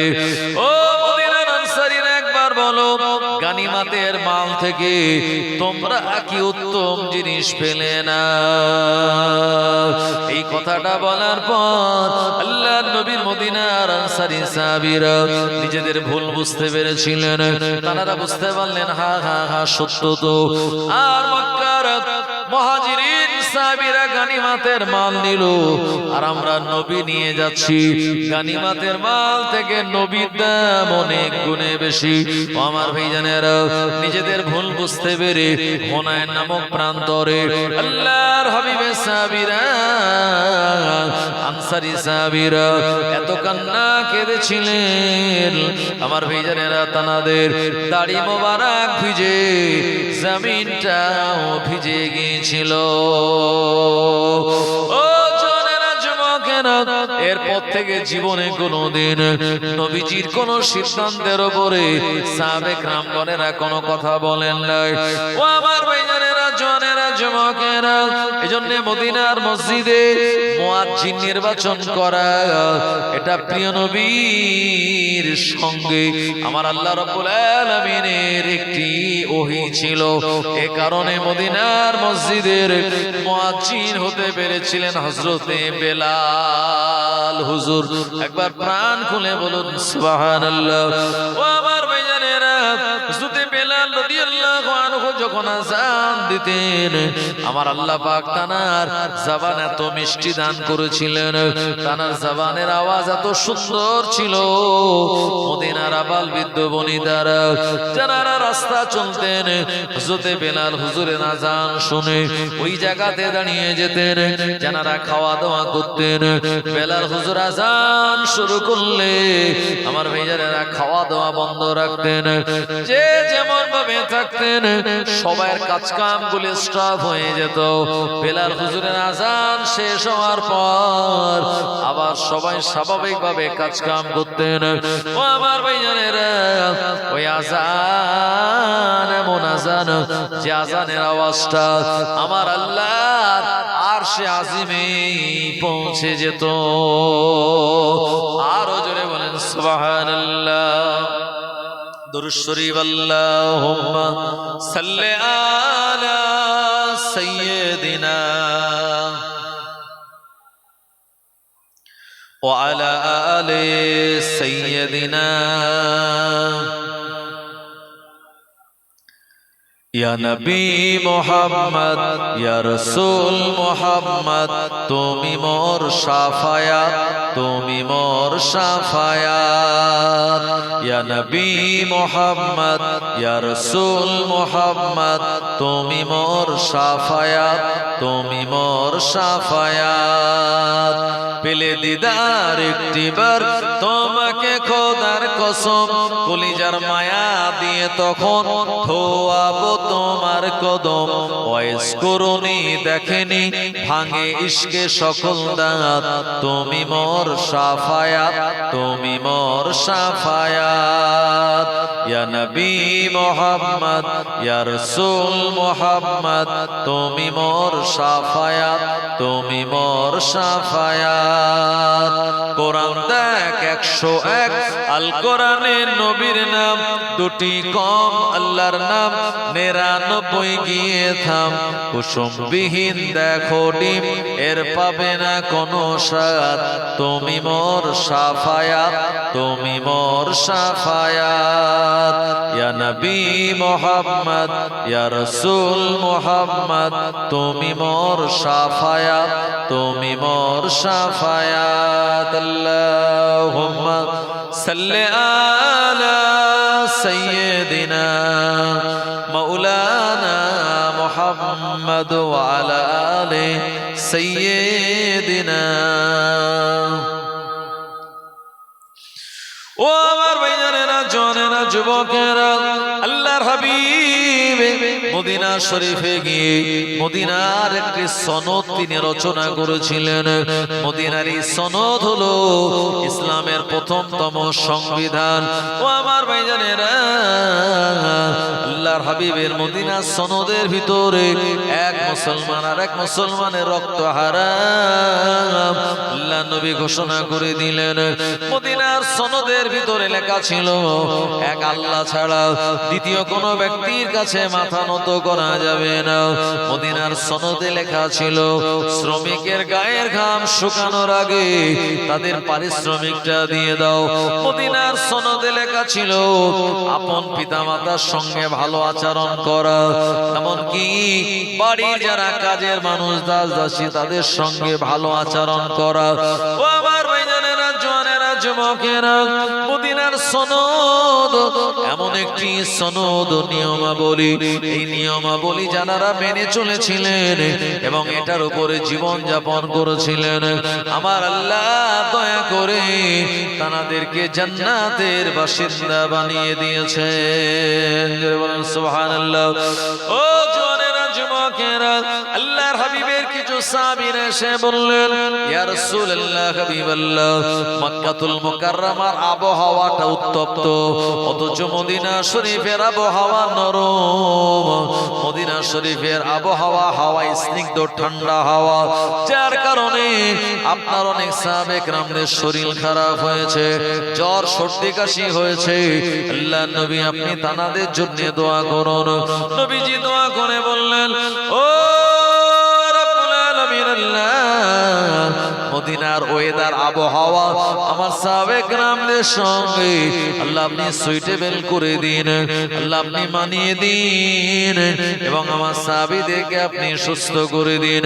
নবীজি দোয়া করলেন, আর নবীজি সাহাবে কেরামদের শরীরটা ভালো হয়ে গিয়েছিল। আল্লাহর নবী মদিনার মসজিদে নববী শরীফে তিনি নামাজের ইমামতি করেন। আমার ভাইজানেরা, কিন্তু আবু বকর হুজুর একদিন লক্ষ্য করলেন নবীজির মনটা একটু চিন্তিত। আল্লাহর হাবিব বললেন, আল্লাহ নবী সাহাবী বললেন, ইয়া রাসূলুল্লাহ হাবিবাল্লাহ, হুজুর আপনি চিন্তা করেন কেন? কিসের চিন্তা? নবীজির সময় বলেছিলেন, ও বাবা আবু বকর, আমার 4 জন কন্যা যায়েনাব, রোকাইয়া, উম্মে কুলসুম এবং আমার ছোট বেটি ফাতেমা। এই ফাতেমাকে আমি বড় মহব্বত করি, ভালোবাসি। এই ফাতেমাকে আমি বিবাহ দেওয়ার জন্য এক ছেলের আমি সন্ধান করি। এই নিয়ে আমি একটু চিন্তার ভিতরে। ও আমার ভাইজানেরা, জওয়ানেরা, যুবকেরা, আবু বকর হুজুর চিন্তা করেন, আল্লাহ নবীজি নিজে তো কাউকে পয়গাম দিতে পারেন না, নিজের কন্যার ব্যাপারে এটা নবীজির জন্য বেয়াদবি। আবু বকর হুজুর শুনে নিয়ে মদিনা শরীফে যে সমস্ত যুবক সাহাবীদের বিবাহ হয় নাই, আবু বকর হুজুর এক এক করে তাদের কাছে গেলেন আর কি বলছেন, এ মদিনার যুবক, এ মদিনার আনসারী সাহাবী, যেহেতু তোমার বিবাহ হয় নাই, আল্লাহর হাবিবের ছোট বেটি আছে, নাম হলো তার ফাতিমা, ওই ফাতেমাকে কি তুমি বিবাহ করবে? একটুখানি গিয়ে তুমি পয়গাম দাও।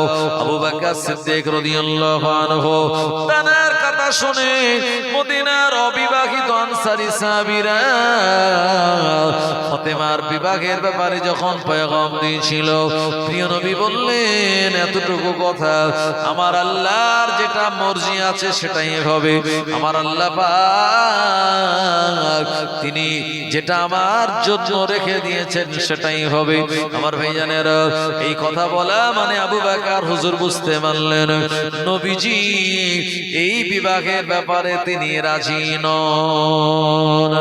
ও জওয়ানেরা, যুবকেরা, আল্লাহ নবীর অনেক সাহাবে کرام গণেরা গেলেন, ফাতেমাকে বিবাহ করার জন্য পয়গাম দিলেন, কিন্তু নবীজি কারোর পয়গামটা গ্রহণ করলেন না। নবীজির মনে মনে ইচ্ছা ছিল, আমি যেহেতু বেটি ফাতেমাকে বড় ভালোবাসি, মহব্বত করি, আমার বেটি ফাতেমাকে অন্য কোন জায়গাতে নয়, মদিনার অভ্যন্তরে আমার খুব কাছাকাছি রেখে দেব। ও আমার ভাইজানেরা, যুতে আলী রাদিয়াল্লাহু আনহু, যিনি হলেন আবু তালিবের বেটা, প্রিয় নবীর আপন চাচাতো ভাই, যুতে আলী হুজুরের তখন বিবাহ শাদী হয় নাই, টকটকে যুবক। আবু বকর হুজুর গিয়ে বললেন, ও আলী, আল্লাহর হাবিবের কাছে তুমি চলো, ফাতেমাকে বিবাহের জন্য তুমি পয়গাম দেবে। যুতে আলী রাদিয়াল্লাহু আনহু তিনি অত্যন্ত অবাক হয়ে বললেন, আপনি বেয়াদবি মাফ করুন। ও নবী সাহাবী আবু বকর, আপনি বেয়াদবি মাফ করুন। না না না, নবীজির কন্যা ফাতেমাকে বিবাহ করার মতো যোগ্যতা আমার নাই, আর এই পয়গাম আমি কোনো মতেই দিতে পারি না। আবু বকর হুজুর হাল ছাড়েন না। আলী হুজুর তিনি বড় লজ্জা পায়। অনেক বোঝানোর পর আলী রাদিয়াল্লাহু আনহু তিনি রাজি হলেন। এতটুকু বলেন, আবু বকর আপনি কিন্তু আমার সঙ্গে থাকবেন, নবীজি যদি কোন রকম ভাবে অ্যাকসেপ্ট না করে, যদি বেয়াদবি হয়ে যায়, এই ব্যাপারটা আপনি সামলে দেবেন। আবু বকর হুজুর আলী হুজুরকে অভয় দিয়ে বলল, একবার চলুন না, নবীজির কন্যা ফাতেমাকে বিবাহের জন্য আপনি পয়গাম দেবেন। যদি আলী রাদিয়াল্লাহু আনহু লজ্জা বিজড়িত কণ্ঠে প্রিয় নবীর কাছে পৌঁছে গেলেন।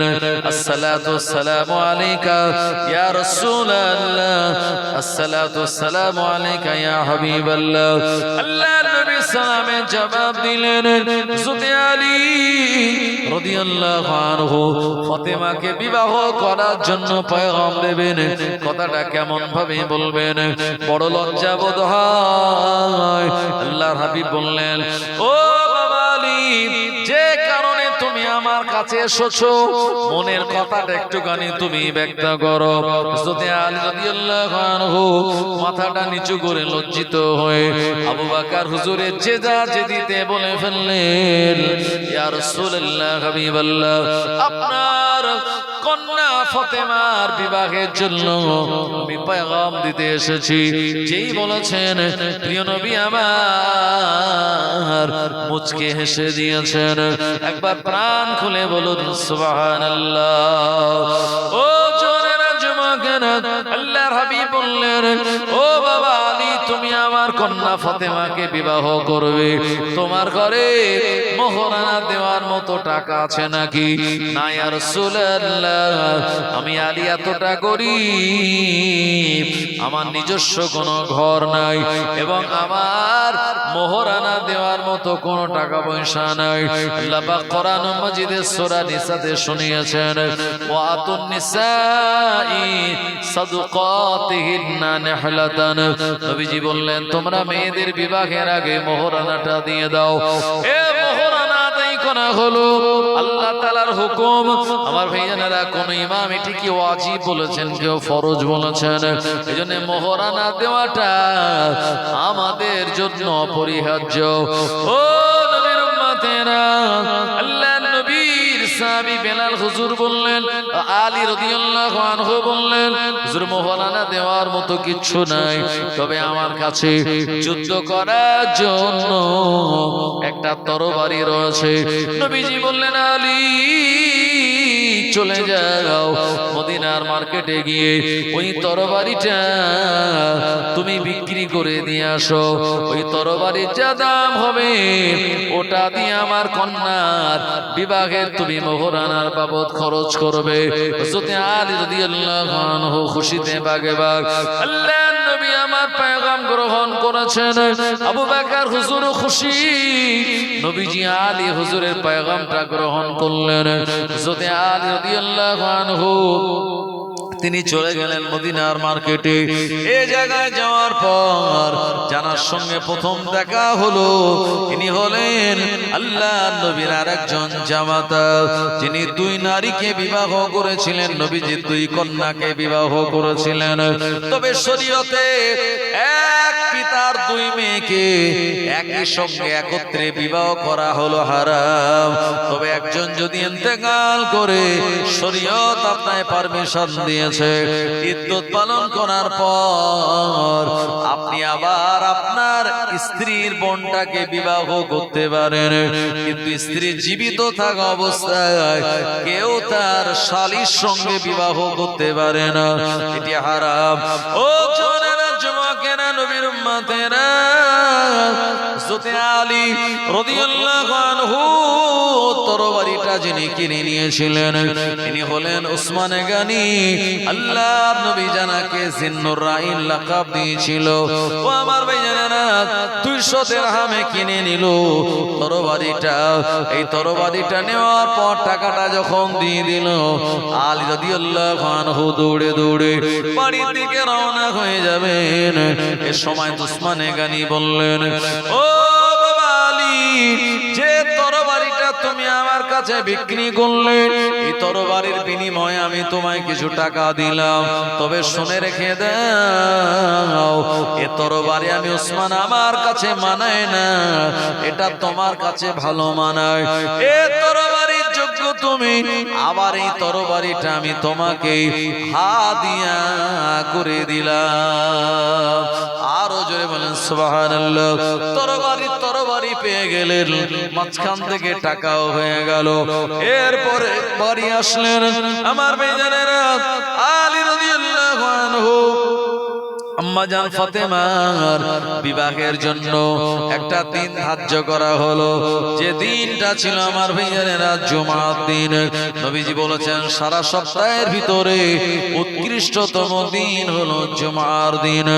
ও নবীর উম্মতেরা, আর আলী রাদিয়াল্লাহু আনহুর সঙ্গে ফাতেমার বিবাহ হবে। বিবাহের শর্ত হলো ইজাব কবুল। আমার ভাইজানেরা, এই বিবাহের খুতবা পড়েছিলেন স্বয়ং মুহাম্মদুর রাসূলুল্লাহ সাল্লাল্লাহু আলাইহি ওয়াসাল্লাম। নবীজি বলেছেন, নিকাহু মিন সুন্নতি ফামান রাগিমান সুন্নতি ফালাইসা মিন্নি। নবীজি বলেছেন, বিবাহ হলো আমার শর্ত। আর সামর্থ্য থাকার পরেও এই শর্ত আদর্শটা বা এই সুন্নাত যে পালন করলো না, ফালাইসা মিন্নি, সে আমার অন্তর্ভুক্ত নয়, মানে উম্মতের অন্তর্ভুক্ত নয়। ও জওয়ানেরা, যুবকেরা, এ কারণে নবীজি উপযুক্ত বয়সে বিবাহ করার ব্যাপারে তিনি আমাদেরকে তিনি সম্মতি দিয়েছেন। ও জওয়ানেরা, যুবকেরা, উৎসাহ দিয়েছেন। নবীজি বলেছেন আদম শফিউল্লাহ থেকে ঈসা রুহুল্লাহ পর্যন্ত উম্মতের কাতার হবে আপনার 40টা, আর আমি আখিরি জামানার নবী, আমার উম্মতের কাতার হবে 80টা। কিয়ামতের দিনে 120টা কাতার হবে, 80টা কাতার হবে উম্মতে মুহাম্মাদীর, আর 40টা কাতার হবে আদম শফিউল্লাহ থেকে ঈসা রুহুল্লাহ পর্যন্ত নবীর উম্মতদের। ও জওয়ানেরা, যুবকেরা, তাহলে চিন্তা করে দেখুন এই উম্মতে মুহাম্মাদের সংখ্যা কত গুণে বেশি। নবীজি বিবাহের ব্যাপারে তিনি উৎসাহিত করেছেন আমাদেরকে। আমার ভাইজানেরা, জওয়ানেরা, যুবকেরা, এইজন একজন পিতা হলে তার উপরে হক হলো 3টি। 1 নম্বর হলো সন্তানের একটি সুন্দর নাম রাখা। এই সুন্দর নাম তার জন্য একটা নির্বাচন করা। আজকে আমরা এমন নাম রাখি যে নামটা এদিকের না ওদিকের ঠিকঠাক বোঝা যায় না। তাই একটা সন্তানের ভালো নাম রাখুন। আব্দুর রহমান, আব্দুল গফফার, আব্দুল সত্তার, জি কত সুন্দর সুন্দর নাম আছে সব। এই নামগুলি আপনি রাখুন, ইসলামিক নাম রাখুন, এটি আপনার দায়িত্ব। আপনি পিতা, আপনার উপরে দায়িত্ব হলো সন্তানের আকিকা করা। ছেলে হলে 2টো খাসি, মেয়ে হলে 1টা খাসি বা বকরি দিলে হবে। আর গরুতে যদি আপনি অংশ নেন কোরবানির সময়, তো ছেলে হলে 2টি ভাগ আপনাকে নিতে হবে। এই আকিকা দেওয়া এটি হলো সুন্নাত, এবং এটি এমন একটি কাজ নবীজির পছন্দনীয় যে আকিকা দিলে পরে ওই বাচ্চার বিভিন্ন রকম বিপদ আপদ, রোগ বালা মুসিবত থেকে আল্লাহ তাকে হেফাজত করে দেয়। সবাই বলেন আল্লাহুম্মা আমিন। আমার ভাইজানেরা, এজন্য এই যে জন্মদিবস পালন, এটা ইসলামে নাই। তাই আপনি এই আকিকা করবেন, যেটি নবীজির সুন্নাত। আমার ভাইজানেরা, এরপরে এই বাচ্চাটির আপনি ইলম শিক্ষার ব্যবস্থা করবেন। নবীজি বলেছেন তলাবুল ইলমি ফরিদাতুন আলা কুল্লি মুসলিমিন আও মুসলিমাতিন আও কামা ক্বালা নবী সাল্লাল্লাহু আলাইহি ওয়াসাল্লাম। নবীজি বলেছেন প্রতিটি নরনারীর জন্য ইসলাম বা দ্বীনের শিক্ষা করা অপরিহার্য কর্তব্য। এই দায়িত্ব আপনি পালন করবেন। এটা নয় যে আপনার বেটাকে আলেম হাফেজ বানাতে হবে, না, বরঞ্চ আপনি তাকে শিক্ষা দিন। আপনি তাকে স্কুলে ভর্তি করানোর সুবিধা নাই, কিন্তু তার সঙ্গে সঙ্গে ওযুর ফরজ 4টি, গোসলের ফরজ 3টি, নামাজের ভিতরে 13টা ফরজ আছে, হজের ভিতরে 3টে ফরজ আছে, কোনটা মুস্তাহাব কোনটা সুন্নাত, বেতের নামাজ কিভাবে পড়তে হয়, দোয়া কুনুত কিভাবে পড়তে হয়, দোয়া মাসুরা কিভাবে পড়তে হয়, এই মাসলা মাসাইলগুলি আপনি তাকে শিক্ষা দিন। শরীয়ত অনুযায়ী চলার এই শিক্ষাটুকু দেওয়া এটি পিতামাতার দায়িত্ব। 3 নম্বরে দায়িত্ব হলো ছেলে মেয়ে যখন সাবালক বা সাবালিকা হবে, যোগ্যতম পাত্র দেখে তাকে পাত্রস্থ করা, ছেলেদেরকে যোগ্যতম পাত্রী দেখে তাকে বিবাহের ব্যবস্থা করা। আর যদি না করা হয়, ছেলে মেয়ে তারা যুবক বয়সে যদি অন্যায় পথে পা বাড়ায়, আমার ভাইজানেরা, সেখানকার এই সন্তানের আপনার গোনার কিছু ভাগ পিতা মাতাকে নিতে হবে। তার কারণ হলো উপযুক্ত বয়স হলেও সন্তানকে সে বিবাহ দেয়নি। সে বলে কি করে বিয়ে দেব, আমার ছেলে কিছু করে না, বেকার ছেলে, চাকরি বাকরি পায়নি। মনে রাখুন, রেজেকের মালিক আল্লাহ। যখন কারোর সঙ্গে আপনার মেয়েকে ছেলেকে বিবাহ দেবেন, তো সে যখন আপনার ঘরে আসবে তার রেজেক নিয়ে তারপরে সে আসবে। ভাই, এ সম্পর্কে সুন্দর একটি ঘটনা এক আল্লাহর ওলির আমি পড়ছিলাম। একজন আল্লাহর ওলি রাস্তা দিয়ে যাচ্ছেন আর দেখছেন যে কুয়ার ভিতরে একজন পড়ে বিরাট চিৎকার চেল্লামেল্লি করছে। লোকজন ছুটে চলে এসেছে, কি ব্যাপার কি ব্যাপার? বললে একজন লোক কুয়ায় পড়ে গেছে। তাড়াতাড়ি সেই লোকটাকে বালতি রশি যেটা কুয়াতে ছিল তাকে বলা হলো যে তুমি বালতিটাকে ভালো করে ধরো, শক্ত করে দড়িটাকে ধরে রাখো, আর আমরা উপর থেকে সবাই মিলে তোমাকে টানছি, তোমাকে কুয়া থেকে উপরে তোলা হবে। এই লোকটা শক্ত করে দড়িটা ধরে রাখলো, কুয়ার উপরে তাকে তোলা হলো। আমার ভাইজানেরা, একজন বাড়ি থেকে দৌড়ে গিয়ে একেবারে বকরির গরম দুধ এনে দিয়েছে। বললো আরে তুমি পড়ে গেছো কুয়ার মধ্যে, কত না জানি তোমায় লেগেছে, এই 1 গ্লাস দুধ তুমি ভালো করে পান করো। লোকটা 1 গ্লাস দুধ পান করলো। পান করার পরে তারপরে জনগণ বলছে যে কি ব্যাপার, তুমি পড়লে কি করে, তুমি যে একেবারে খুব দুর্বল তাও তো নয়, চেহারাও তো যথেষ্ট ভালো, গায়ে তাকত আছে, কুয়ার মধ্যে পড়লে কি করে? লোকটা তখন বলছে কি করে পড়লাম তাহলে একটু দেখাই তোমাদের।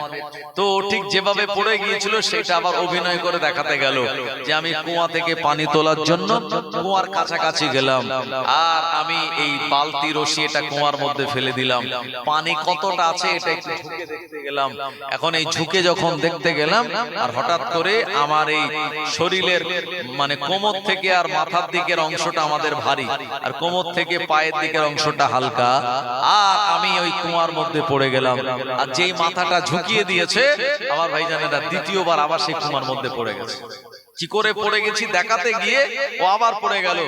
এই দ্বিতীয়বার যখন পড়ে গেল লোকটা কিন্তু আর বাঁচলো না, মারা গেল। আমার ভাইজানেরা, তো এই সময় আল্লাহর ওলি বলছে যে আরে কান্নাকাটি করো না বা একে নিয়ে চিন্তিত হয় না। কেন যেন লোকটার এমন হলো, সবাই আফসোস করে বলছে ওই লোকটারে তুললাম আমরা, আবার দরকার কি ছিল আমাদের অভিনয় করে দেখানোর? হ্যাঁ, এটা তো মুখে বললেই হতো, আর এবারে এমন পড়া পড়লো আর বাঁচলো না। আল্লাহর ওলি তখন বললেন, আল্লাহর বান্দারা শুনে রাখো, ওই মানুষটার মরণের আগে তার রেজেক এখনো শেষ হয়ে যায় না। 1 গ্লাস দুধ ওই মানুষটার রেজেকে ছিল, এই দুধটা তার পাওনা ছিল বলে ওই কুয়ার ভিতর থেকে আমার আল্লাহ তাকে তুলে দিল। 1 গ্লাস দুধ পান করার পর এক গোটা দুনিয়ার জমিনে তার আর কোনো রেজেক নাই। এ কারণে দ্বিতীয়বার পড়ে গেল মানে ওই মানুষটা জনমের মতো মারা গেল। ও জনেরা, যুবকেরা, এ কারণে আপনার সন্তানাদি যখন বিবাহ দেবেন, আমার আল্লাহ অটোমেটিক্যালি তাদের রেজেকে বরকত দান করে দেবে। আমার আল্লাহ হলেন বড় দয়াময়। আমরা যারা মানুষ, আমাদের ব্যাংক ব্যালেন্স আছে, আমাদের সেভিংস আছে, আমাদের অ্যাকাউন্ট আছে, এ দুনিয়ার জমিনে প্রাণী জগৎ যারা, বক বলুন, কাক বলুন, চিল বলুন, শকুন বলুন, টিয়া বলুন, শালিক বলুন, এ দুনিয়াতে যত পাখি প্রাণী আছে আমার ভাইজানেরা, কারোর কোনো গচ্ছিত সম্পদ নাই, কারোর কোনো গচ্ছিত খাদ্য নাই। সকাল হলে আমাদের যখন ঘুম ভাঙে, আপনি চিন্তা করেন আমার ব্যাংকে এত টাকা আছে, আমার বাড়িতে এত টাকা জমানো আছে, আজকে কাজে না গিয়ে একটুখানি চায়ের দোকানে আড্ডা দিলে অসুবিধা হবে না, দুপুর বেলা রান্নার কোনো সমস্যা হবে না। ও আমার ভাইজানেরা, এ দুনিয়া জমিনে যারা প্রাণী জগৎ, পশু পাখি, এদের কোনো আগাম সেভিংস অ্যাকাউন্ট নাই, এদের কোনো সম্পদ গচ্ছিত নাই। তারা সকালবেলা খালি পেটে ওঠে আর আল্লাহর উপরে ভরসা করে, আল্লাহ আপনি আমার রিজিকের মালিক। সকাল সকাল তার উঠে যায়। ও আমার ভাইজানেরা, সকাল সকাল পাখির গুলি যে কিচির মিচির করে তাদের ভাষায়, আসলে এটা কিচির মিচির নয়, এটা তাদের ভাষায় আল্লাহ পাকের জিকির তারা করে। জোরে বলুন সুবহানাল্লাহ। আল্লাহর জিকির করার পর যখন তারা রিজিকের সন্ধানে বেরিয়ে যায়, আমার আল্লাহ রাব্বুল আলামিন তাদেরকে আবার সন্ধ্যাবেলায় পেট ভর্তি করিয়ে বাসায় ফিরিয়ে দেয়। একবার মহব্বত করে বলুন সুবহানাল্লাহ।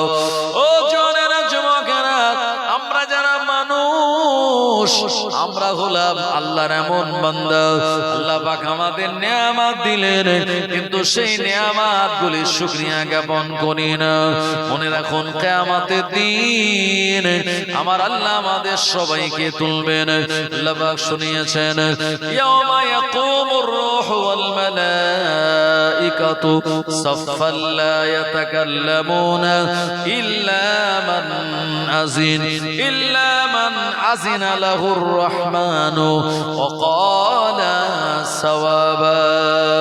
কিয়ামতের মহাময়দানে ময়দানে আল্লাহ পাক মানুষ এবং ফেরেশতাদেরকে দাঁড় করিয়ে দেবেন। লা ইয়াতাকাল্লামুন, ওই দিন কেউ কথা বলতে পারবে না, ইল্লা মান আজিন, আল্লাহ তাআলার হুকুম ছাড়া।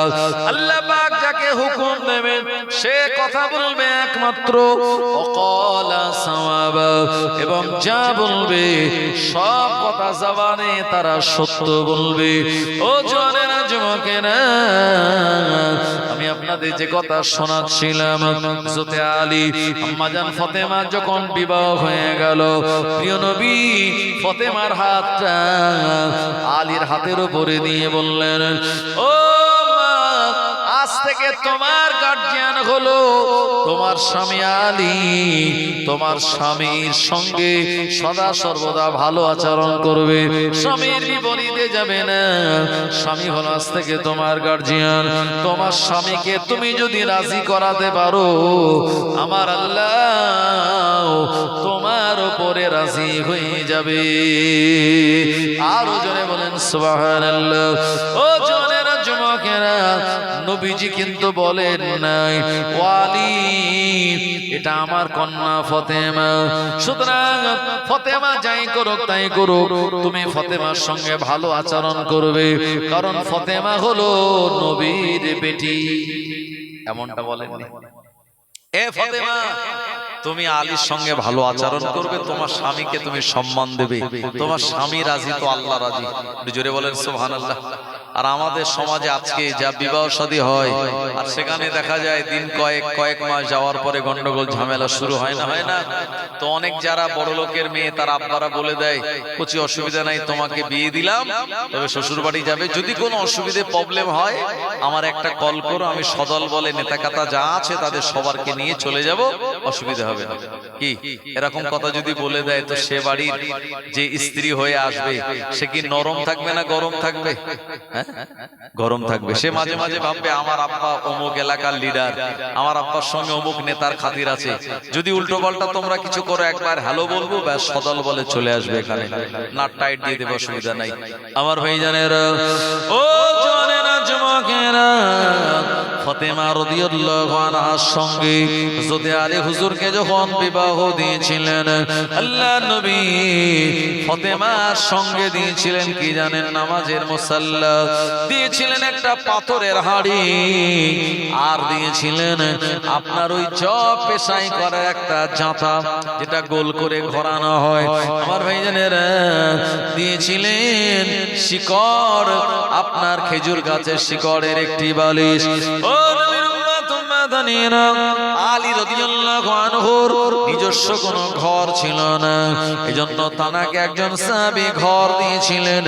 ও সাহাবীর নাম হলো হযরত নোমান বিন বাশির রাদিয়াল্লাহু আনহু। ও আমার ভাইজানেরা, ওই সাহাবীর দেওয়া ঘর আলী হুজুর তিনি গ্রহণ করে ফাতেমাকে নিয়ে ওই ঘরে তিনি উঠেছিলেন। আমার ভাইজানেরা, কিতাবওয়ালা বর্ণনা করে বলেছেন হযরত আলী রাদিয়াল্লাহু আনহু এবং ফাতেমার দাম্পত্য জীবনটা অত্যন্ত সুখের দাম্পত্য জীবন ছিল। জীবনে কোনোদিন তানাদের ভিতরে ঝগড়াঝাটি হয় নাই। ও নবীর উম্মতেরা, মায়েরা, বোনেরা, একদিন হযরত আলী রাদিয়াল্লাহু আনহু ফজরের নামাজ কালাম পড়ে তিনি রিজেকের সন্ধানে বেরিয়েছেন।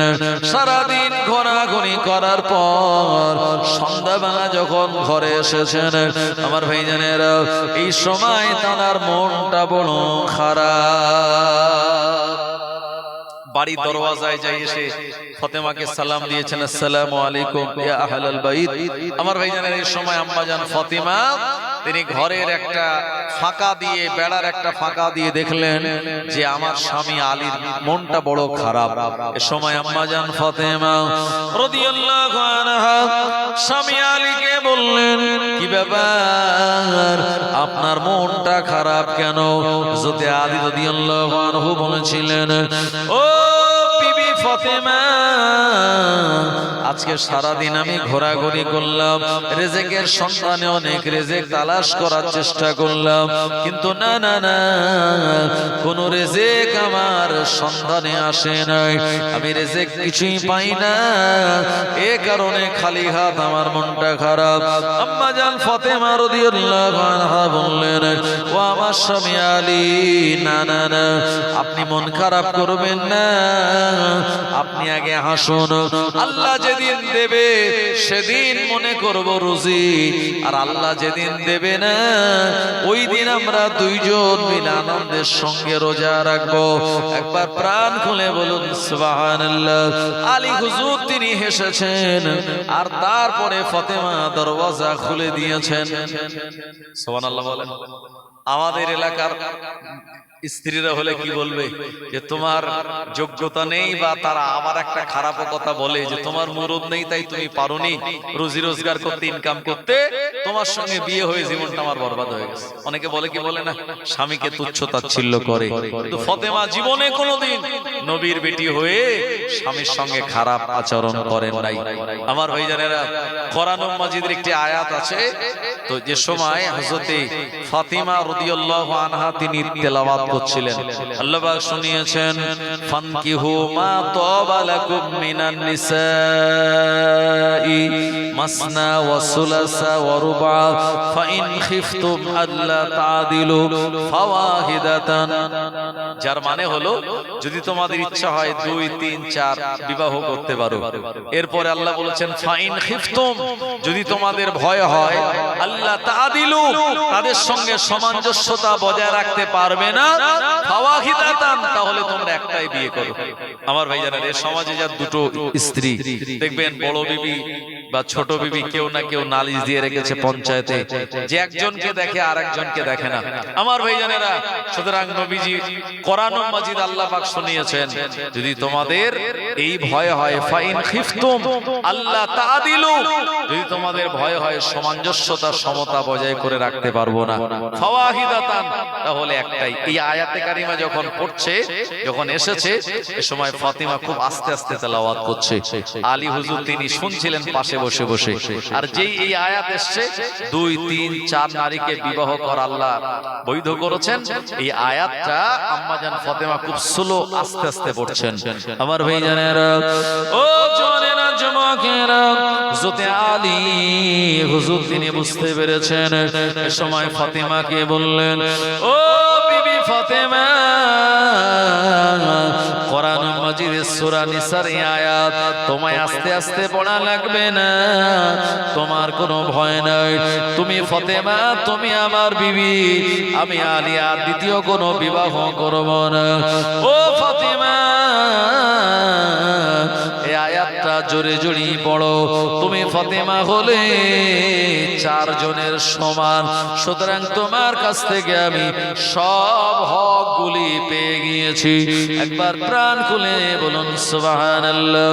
ও জওয়ানেরা, যুবকেরা, এ কারণে আল্লাহর নবী শুনিয়েছেন, আল ফাতিমাতু সাইয়্যিদাতুন নিসাই মিন আহলিল জান্নাহ, আমার ফাতিমা হলো জান্নাতের সব নারীদের সর্দারিনী। জোরে হবে না? আরেকটু জোরে হবে না? নারে তাকবীর। একদিন আম্মাজান ফাতিমা এবং আয়েশা রাদিয়াল্লাহু আনহা, তানাদের ভিতরে কোন একটা ব্যাপারে কথা বলা বলি হচ্ছে, এবং সেটা যেন একটুখানি মানে প্রতিদ্বন্দ্বীমূলক কথাবার্তা। প্রিয় নবীজি তিনি প্রবেশ করলেন। এ সময় ফাতিমার আয়েশা রাদিয়াল্লাহু আনহা, মানে মা আর বেটি, তানারা কোন একটা নিয়ে ডিবেট করছেন। সেটা কি? সেটি হলো যে আল্লাহর জান্নাতে কে আগে যাবে। প্রিয় নবীজি যখন পৌঁছেছেন, এ সময় আয়েশা রাদিয়াল্লাহু আনহা বললেন, আল্লাহ তাআলা দয়া জান্নাতে আমি আগে যাব। সময় আম্মাজান ফাতিমা তিনিও বললেন, না না না, আল্লাহর দয়ার জান্নাতে আমি আগে যাব। তাদের দুইজনের এই ডিবেট, প্রিয় নবী প্রবেশ করলেন। এ সময় নবীজির কাছে নালিশ দিলেন দুইজনেই। নবীজি আমার বললেন, ও ফাতিমা, ও আয়েশা, চলে যাও, গিয়ে তোমাদের জামার তালি গণনা করো, তোমাদের জামার তালি কটা আছে। আমার ভাইজানেরা, আল্লাহর নবীর কথা শুনে বিবি আয়েশা রাদিয়াল্লাহু আনহা তিনি চলে গেলেন একটা ঘরে, আর বেটি ফাতেমা রাদিয়াল্লাহু আনহা তিনি চলে গেলেন আর একটা ঘরে। ওই জামাত তালি গুনে নবীজির কাছে দুজনেই আসলেন, এসে তালির সংখ্যা বললেন। তাতে দেখা গেল আয়েশা রাদিয়াল্লাহু আনহার চেয়ে আম্মাজান ফাতেমার কাপড়ের একটা তালি বেশি হয়ে গেল। নবীজি বললেন, আয়েশা, তোমার আগে আমার কন্যা, আমার আদরের দুলালি মেয়ে ফাতেমা আল্লাহর জান্নাতে আগে চলে যাবে। আরো জোরে বলেন সুবহানাল্লাহ। আমাদের বর্তমান বউরা কি তালি দেওয়া শাড়ি পরবে নাকি? হ্যাঁ, যদি ছিঁড়ে যায় আর আপনি যদি বলেন এখন পয়সা কড়ির হালাত ভালো নয়, একটু সেলাই টেলাই করে পরো, আমি পরে এনে দেবো 1 মাস পর, সংসারে অশান্তি শুরু হবে কি হবে না? হ্যাঁ, আমার ভাইজানেরা, ও জওয়ানেরা, যুবকেরা, হযরত আলী রাদিয়াল্লাহু আনহুর সঙ্গে ফাতেমার এই দাম্পত্য জীবনে আল্লাহ পাক তাদের ঘরে সন্তান দান করে দিয়েছিলেন। একজনের নাম হলো হযরত হাসান, আর একজনের নাম হলো হুসাইন। ও আমার ভাইজানেরা, প্রিয় নবী যেদিন মেরাজে গিয়েছিলেন, এটি হলো রজবের চাঁদ। এই রজবের চাঁদে 26তম দিবাগত রাতের বেলা নবীজি আমার মেরাজ শরীফে গিয়েছিলেন।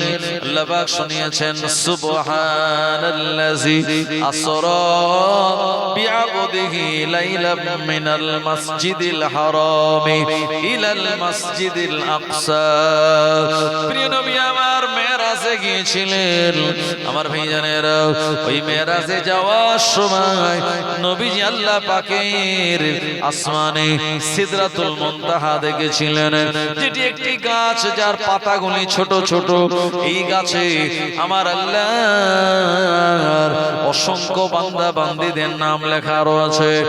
এই জায়গাতে দুটি নাম বড় উজ্জ্বল এবং নাম দুটি বড় সুন্দর করে লেখা আছে। নবীজি আমার বললেন, ও আখি জিবরাইল, এই নাম দুটি আল্লাহ তাআলার কোন নেক বান্দার নাম?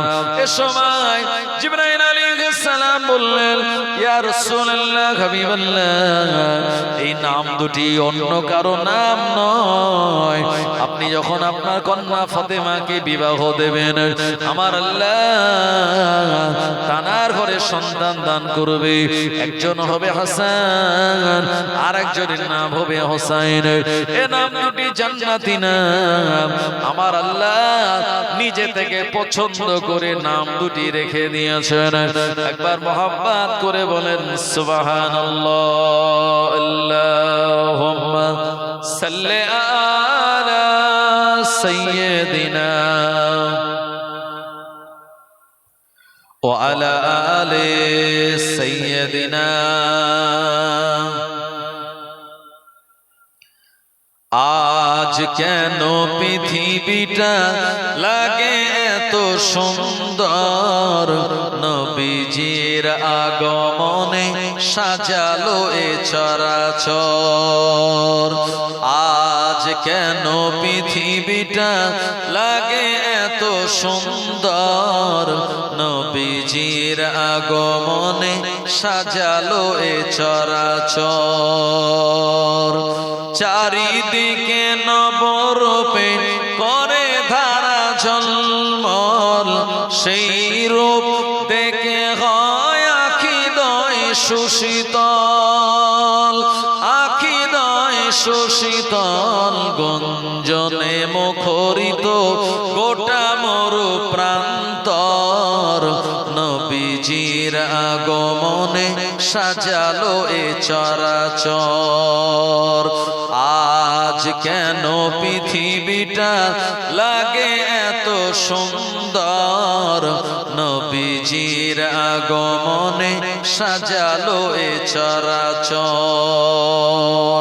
ফুল কলি দুলে দুলে ছড়ায়, মৌমাছি দলে দলে মারহাবা কয়, মারহাবা কয়। কেটে গেছে কত শীত হলো সবে উজালা, নবীজির আগমনে সাজালো এ চরাচর। আজ কেন পৃথিবীটা লাগে এত সুন্দর, নবীজির আগমনে সাজালো এ চরাচর। দাদু মুতালিব তাই খুশিতে মন হারায়, বারে বারে ছুটে যায় শিশু নবীর আঙিনায়। হুজুর আসছে, তাকবীর দেন, নারে তাকবীর, নারে তাকবীর। সবাই একটু ভাইজান হুজুর আসছেন, তার সম্মানে একটু সবাই দাঁড়িয়ে যান, নারে তাকবীর। আওলাদে মুজাদ্দিদুজ জামান, আওলাদে মুজাদ্দিদুজ জামান।